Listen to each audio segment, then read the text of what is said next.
एक बार पक्षराज गरुड़ जी भगवान विष्णु जी के साथ आकाश में भ्रमण कर रहे थे। तभी पक्षराज गरुड़ जी भगवान विष्णु जी से पूछते हैं, हे प्रभु, मुझे एक ऐसा उपाय बताए जिसको करने से मनुष्यों के कोटि कोटि पाप नष्ट हो जाते हैं और अंत में विष्णुलोक को आते हैं। तब भगवान विष्णु जी कहते हैं, हे पक्षराज गरुड़, आपने तो मेरे मन की बात को छीन लिया। मैं आपको इसके बारे में संपूर्ण जानकारी एक कहानी के माध्यम से दूंगा। आप इस कथा को पूरा अंत तक जरूर सुनिएगा। हे गरुड़, पूर्व काल की बात है। एक अत्यंत गरीब व्यक्ति रहता था जिसका नाम देवदास था। देवदास ईमानदार और परिश्रमी था, लेकिन उसका जीवन अत्यंत कठिनाइयों से भरा हुआ था। वो जंगल से लकड़ियां काटकर उन्हें बेचता और जैसे तैसे अपने परिवार का भरण पोषण करता था। उसका परिवार बड़ा था। बूढ़े माता पिता, उसकी पत्नी गायत्री और 3 छोटे छोटे बच्चे। देवदास दिन रात मेहनत करता, फिर भी परिवार के लिए पर्याप्त भोजन जुटाना मुश्किल हो जाता। उसके घर में किसी भी प्रकार का धार्मिक कार्य नहीं होता था और ना ही देवताओं की पूजा अर्चना होती थी। देवदास को शास्त्र, रो और धार्मिक महत्व के विषय में कुछ भी ज्ञान नहीं था। एक दिन देवदास हाथ में कुल्हाड़ी लिए जंगल की ओर निकल पड़ा। वो सुबह से ही जंगल के एक एक कोने में घूमता रहा, पर उसे लकड़ियां तो दूर, एक भी सूखा पेड़ नहीं मिला। उसकी थकान बढ़ती जा रही थी और सूर्य अपनी मध्य अवस्था में चमक रहा था। देवदास को चिंता सताने लगी कि यदि वो आज लकड़ियां नहीं ले गया तो घर में चूल्हा नहीं जलेगा। भूख और प्यास से व्याकुल होकर वो जंगल में और आगे बढ़ने लगा। जंगल का यह भाग अत्यंत भयानक था। ऊंचे ऊंचे वृक्ष, घनी बेलें और झाड़ियों ने सूरज की रोशनी तक को धरती पर आने से रोक रखा था। जगह जगह सर्प, बिच्छू और अन्य हिंसक जीवों के खतरे भी दिखाई देते थे, परंतु देवदास की विवशता उसे वहां तक खींच लाई थी। बहुत देर तक भटकने के बाद अचानक उसकी नजर एक विशाल वृक्ष पर पड़ी। वो वृक्ष अपने चारों ओर एक अजीब सी आभा बिखेर रहा था। उसकी शाखाएं मानो आकाश को छू रही थी और उसकी जड़ें धरती को गहराई से बांध कर रखे हुए थी। ये पीपल का वृक्ष था। देवदास ने मन ही मन सोचा, अरे वाह, कितना बड़ा और मजबूत वृक्ष है। यदि मैं इसकी कुछ टहनियां काट लूं तो आज का काम बन जाएगा। फिर उसने कुल्हाड़ी को मजबूती से थामा और वृक्ष के पास पहुंच गया। वृक्ष के नीचे खड़ा होकर उसने एक क्षण के लिए इधर उधर देखा और कुल्हाड़ी को ऊपर उठा लिया। जैसे ही वो कुल्हाड़ी से वृक्ष पर आघात करने वाला था, तभी एक भयंकर आवाज गूंज उठी जो किसी स्त्री की सी प्रतीत हो रही थी। हे मनुष्य, ठहरो, तुम ये क्या अनर्थ करने जा रहे हो? देवदास ने चौंक कर इधर उधर देखा, पर वहां कोई दिखाई नहीं दिया। अगले ही क्षण वृक्ष के तने के पास से एक भयानक काले रंग का सर्प प्रकट हुआ। उस सर्प की आंखें चमक रही थी, मानो उनमें अग्नि की ज्वालाएं जल रही हो। देवदास भयभीत होकर पीछे हट गया। सर्प धीरे धीरे उसके सामने आकार धारण करने लगा। वो एक स्त्री का रूप धारण करने लगी। ये कोई साधारण स्त्री नहीं थी, बल्कि एक नाग कन्या थी। उसका चेहरा तेजस्वी था और उसकी आंखों में अपार रहस्य झलक रहा था। फिर नाग कन्या ने गंभीर स्वर में कहा, हे मनुष्य, तुम ये पवित्र पीपल का वृक्ष काटने जा रहे थे। क्या तुम्हें इसका ज्ञान नहीं कि पीपल के वृक्ष में देवताओं का वास होता है? इसे काटने से तुम्हें महान पाप लगेगा। देवदास की सांसें तेज हो गई। वो भयभीत होकर कांपते स्वर में बोला, हे देवी, आप कौन हैं और मुझसे मनुष्य की वाणी में बात कैसे कर रही है? मैंने तो ऐसा कुछ कभी सुना भी नहीं था। कृपया मुझे बताइए कि आप कौन हैं और यह वृक्ष क्यों इतना विशेष है? नाग कन्या मुस्कुराई और बोली, हे मनुष्य, मैं इस पीपल के वृक्ष की रक्षक हूं। मेरा नाम नागिनी सुरसा है। यह वृक्ष मेरे लिए बहुत प्रिय है क्योंकि इसी वृक्ष में मेरा वास है। परंतु इस वृक्ष के साथ मेरा यह जुड़ाव केवल इस जन्म का नहीं है, बल्कि ये एक पुरानी कथा का परिणाम है। सुनो, मैं तुम्हें अपने पूर्व जन्म की कथा सुनाती हूं। ये कहते हुए नाग कन्या सुरसा का चेहरा गंभीर हो गया। उसकी आंखों में अतीत का एक गहरा रहस्य चमक उठा। देवदास विस्मय और जिज्ञासा से उसकी ओर देखने लगा, क्योंकि ये सब उसके लिए अत्यंत अद्भुत और विचित्र था। नाग कन्या ने अपना वृतांत आरंभ किया। नाग कन्या ने गहरी सांस ली और देवदास की ओर देखते हुए कहा, हे मनुष्य, पिछले जन्म में मेरा नाम सुमति था। मैं एक प्रतिष्ठित वैश्य परिवार में जन्मी थी। मेरे पिता एक धनवान व्यापारी थे और मेरे विवाह का आयोजन उन्होंने बड़ी धूमधाम से किया। मेरा विवाह एक पुण्यात्मा और ज्ञानी वैश्य पुत्र से हुआ, जिसका नाम धर्मपाल था। मेरे पति अत्यंत धार्मिक प्रवृत्ति के थे और अनाज का व्यापार करते थे। उनका जीवन सादा लेकिन धर्म और सत्कर्म में लीन था, किंतु मैं उनके गुणों से सर्वथा विपरीत थी। मेरा स्वभाव अत्यंत स्वार्थी और अहंकारी था। मैं ना तो अपने पति का आदर करती थी और ना ही किसी प्रकार के धर्म कर्म में रुचि रखती थी। मुझे देवी देवताओं की पूजा व्यर्थ प्रतीत होती थी। मेरा मन सदा सांसारिक सुखों और धन संपत्ति में लिप्त रहता। मेरे पति मुझे समझाते रहते कि हमें जीवन में पुण्य के कार्य करने चाहिए, देवताओं की पूजा करनी चाहिए, किंतु मैं उनकी बातों को हमेशा अनसुना कर देती। हमारे गांव के पास एक मुनि का आश्रम था। वो आश्रम शांत, पवित्र और प्रकृति की छाव में बसा हुआ था। वहां के वातावरण में एक अलौकिक शांति थी। मुनि ने अपने आश्रम के आंगन में एक छोटा सा पीपल का वृक्ष लगाया हुआ था। गांव के लोग वहां नियमित रूप से पूजा करने आते थे। वे पीपल के वृक्ष के चारों ओर दीप जलाते, जल चढ़ाते और उसकी परिक्रमा करते। उनका विश्वास था कि इस वृक्ष में भगवान भोलेनाथ का वास है और उसकी पूजा करने से उनके पितर प्रसन्न होते हैं। लोगों की श्रद्धा और भक्ति से वो वृक्ष बहुत ही कम समय में विशाल हो गया। एक दिन की बात है, मैं उस आश्रम के पास से गुजर रही थी। वहां मैंने देखा कि एक ब्राह्मण अत्यंत श्रद्धा से उस पीपल वृक्ष की पूजा कर रहा था। वो वृक्ष के तले जल चढ़ा रहा था और मंत्रोच्चार कर रहा था। ये दृश्य देखकर मैं ठहाका मारकर हंसने लगी और कटु स्वर में कहा, अरे ब्राह्मण, तुम मूर्खों की तरह इस वृक्ष की पूजा क्यों कर रहे हो? ये तो केवल एक पेड़ है, ना फल देता है ना फूल।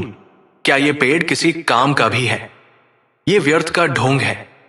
तुम्हारी पूजा का कोई लाभ नहीं है। मेरे शब्द सुनकर वो ब्राह्मण अत्यंत शांत भाव से मेरी ओर देखता रहा। फिर वो गंभीर स्वर में बोला, हे देवी, तुम्हारा अज्ञान ही तुम्हारे इस व्यवहार का कारण है। क्या तुम्हें ज्ञात नहीं कि यह पीपल का वृक्ष मात्र एक साधारण वृक्ष नहीं है? इस वृक्ष में स्वयं भगवान भोलेनाथ का वास होता है। यह वृक्ष जीवित है और अत्यंत पवित्र है। इसकी पूजा करने से भगवान भोलेनाथ प्रसन्न होते हैं। इसके तले जल चढ़ाने से पितरों का आशीर्वाद प्राप्त होता है। अनेक जन्मों के पाप इस वृक्ष की पूजा से समाप्त हो जाते हैं। यह वृक्ष मानव जीवन के लिए वरदान स्वरूप है। उस ब्राह्मण की बातों ने मेरे अहंकार को और भड़का दिया। मैंने कटु शब्दों में उसका और उस वृक्ष का उपहास किया। मैं क्रोध में आकर उस वृक्ष के पास पहुंची और व्यंग्यपूर्ण स्वर में कहा, देखते हैं तुम्हारा यह वृक्ष कितना महान है। यह कहकर मैंने आवेश में आकर पीपल के वृक्ष को लात मार दी। जैसे ही मेरी लात उस वृक्ष को लगी, उसी क्षण एक विचित्र घटना घटी। मेरे पैर से लेकर शरीर के अन्य अंगों में जलन होने लगी। वो जलन असहनीय थी। मैंने देखा कि मेरे शरीर में परिवर्तन हो रहा था। धीरे धीरे मेरा रूप बदलने लगा। मेरी त्वचा काली पड़ने लगी और देखते ही देखते मैं एक भयानक सर्पिनी में परिवर्तित हो गई। नागिनी का रूप धारण करके मैं वहीं पर चीखने चिल्लाने लगी। मेरी चीख पुकार सुनकर आश्रम के मुनि वहां आ गए। मैं उनके चरणों में गिर पड़ी और रोते हुए अपनी व्यथा मैंने उनसे विनती की, मुझे इस श्राप से मुक्ति दिलाए। मुनि गंभीर स्वर में बोले, है स्त्री, तुमने घोर पाप किया है। पीपल के वृक्ष को अपवित्र करना और उसका अपमान करना भगवान भोलेनाथ का अपमान है। तुम्हें तुम्हारे कर्मों का दंड मिला है। फिर मैंने कांपते हुए हाथ जोड़कर मुनि से प्रार्थना की, हे ऋषिवर, कृपया मुझे क्षमा करें और इस श्राप से मुक्ति का कोई उपाय बताएं। मैं अपने पापों के लिए पश्चाताप करना चाहती हूं। उस मुनि ने गंभीर स्वर में कहा, हे पापिनी, तुम्हें इस श्राप से मुक्त होने के लिए 100 वर्षों तक इस पीपल वृक्ष पर निवास करना होगा और इसकी रक्षा करनी होगी। जब 100 वर्ष पूर्ण हो जाएंगे तब तुम्हारे पति यहां आएंगे और इस वृक्ष पर जल अर्पित करेंगे। उसी दिन तुम्हें इस श्राप से मुक्ति मिलेगी। इतना कहकर मुनि वहां से चले गए। तब से मैं इसी वृक्ष पर वास कर रही हूं। यह वृक्ष दिनों दिन बढ़ता गया और मैं दिन रात इसकी रक्षा करती हूं ताकि कोई इसे हानि ना पहुंचा सके। आज मेरे 100 वर्ष पूरे हो चुके हैं। मैं प्रतीक्षा कर रही हूं कि मेरे पति धर्मपाल यहां आए और इस वृक्ष पर जल अर्पित करे। तभी मुझे इस सर्प योनि से मुक्ति मिलेगी। ये कहते हुए नागकन्या की आंखों में आंसू आ गए। उसकी आवाज में पीड़ा और पश्चाताप स्पष्ट झलक रहा था। देवदास ये सब सुनकर अवाक रह गया। वो समझ नहीं पा रहा था कि जो कुछ उसने सुना वो सपना था या सच्चाई। उसके हृदय में भय और श्रद्धा का संचार हो रहा था। नागकन्या की करुणामय कथा सुनकर देवदास स्तब्ध रह गया। उसकी आंखों में आश्चर्य और अविश्वास के भाव तैरने लगे। उसे ये बात समझ में नहीं आ रही थी कि वो स्वयं इस घटना से किस प्रकार जुड़ा हुआ था। तभी एक दिव्य तेज से आश्रम के मुनि वहां प्रकट हुए। उनका स्वर गंभीर और आशीर्वाद से भरा हुआ था। मुनि ने देवदास की ओर देखते हुए कहा, हे देवदास, ये सब तुम्हारे पूर्व जन्म के कर्मों का ही परिणाम है। क्या तुम जानना चाहते हो कि तुम इस नाग कन्या के जीवन में क्या स्थान रखते हो? देवदास ने विस्मय से मुनि की ओर देखा और कांपते स्वर में कहा, हे ऋषिवर, कृपया मुझ पर कृपा करें और मेरे जन्मों के रहस्य का ज्ञान न दे। ये सब क्या हो रहा है? मैं इस नाग कन्या के साथ किस प्रकार जुड़ा हूं? मुनि ने अपनी आंखें बंद की और उनके मुख पर एक गंभीर आभा उभरी। फिर उन्होंने कहना आरंभ किया, हे देवदास, सुनो, तुम्हारे पूर्व जन्म की कथा। इस नाग कन्या जिसका नाम सुमति है, इसका पति तुम ही थे। उस जन्म में तुम धर्मपाल नामक एक पुण्यात्मा व्यापारी थे। तुमने सुमति से विवाह की था और उसका जीवन संवारने का हर संभव प्रयास किया। तुम एक धर्मनिष्ठ और सत्यवादी व्यक्ति थे। तुमने सुमति को सद्मार्ग पर लाने के लिए अनेक प्रयास किए, किंतु वह तुम्हारे प्रयासों की उपेक्षा करती रही। देवदास ने आश्चर्य और अविश्वास के साथ कहा, क्या मैं इस नाग कन्या का पति था? मुनि ने मुस्कुराते हुए कहा, देवदास, सुमति ने अपने अहंकार और अज्ञान के कारण पीपल के वृक्ष का अपमान किया था, जिसके कारण उसे सर्प योनि का श्राप मिला। किंतु भगवान भोलेनाथ ने तुम्हारे पुण्य कर्मों के कारण यह नियम बनाया कि केवल तुम्हारे हाथों से जल अर्पित होने पर ही सुमति को इस श्राप से मुक्ति मिलेगी। तुम यहां तक केवल अपनी नियति के कारण आए हो। तुम्हारा आज यहां आना संयोग नहीं है, बल्कि यह विधि का विधान है। सुमति जो अब तक चुपचाप खड़ी थी, मुनि की बात सुनकर देवदास के चरणों में गिर पड़ी। उसकी आंखों से आंसुओं की धार बहने लगी। वो कांपते स्वर में बोली, हे स्वामी, मैं अपने पूर्व जन्म के पापों के लिए आपसे क्षमा मांगती हूं। मेरे अहंकार और अज्ञान के कारण मैंने आपको दुख पहुंचाया और इस पीपल वृक्ष का अपमान किया।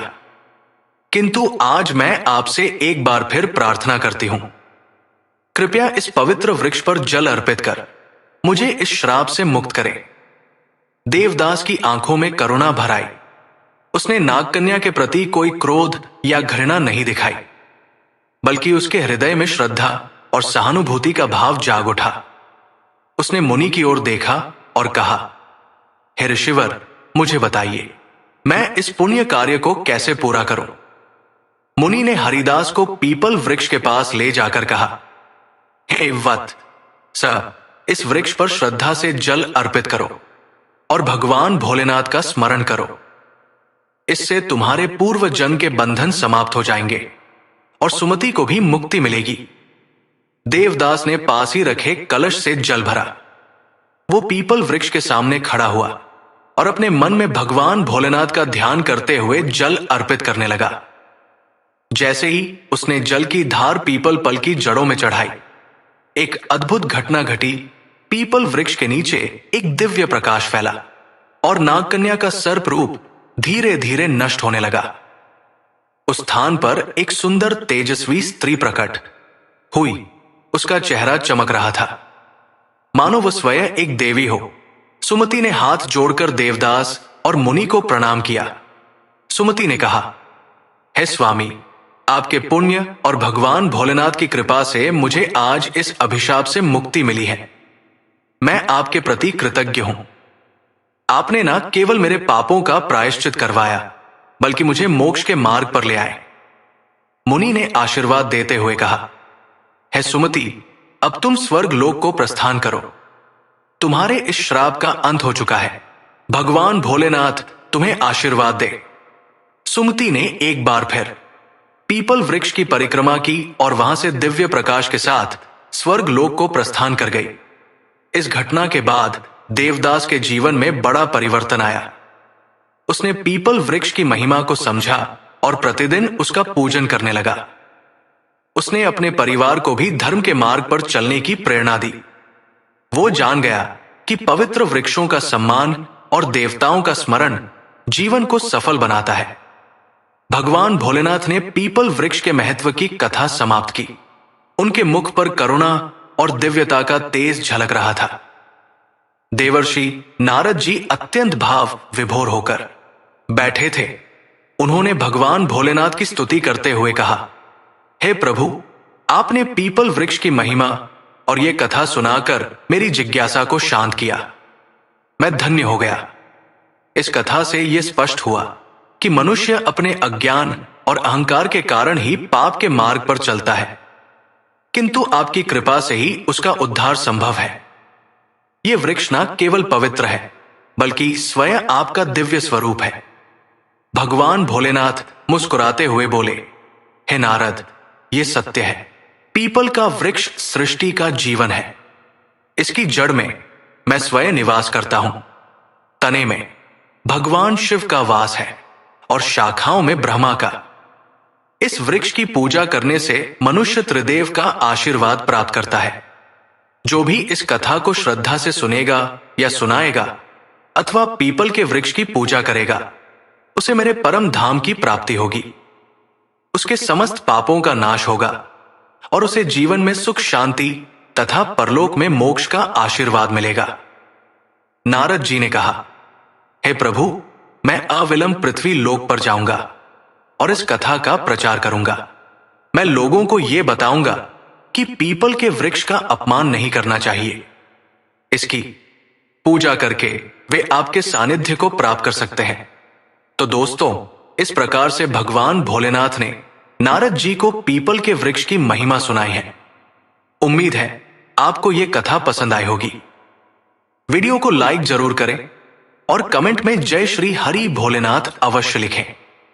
साथ ही चैनल को सब्सक्राइब करें। आप सभी का धन्यवाद।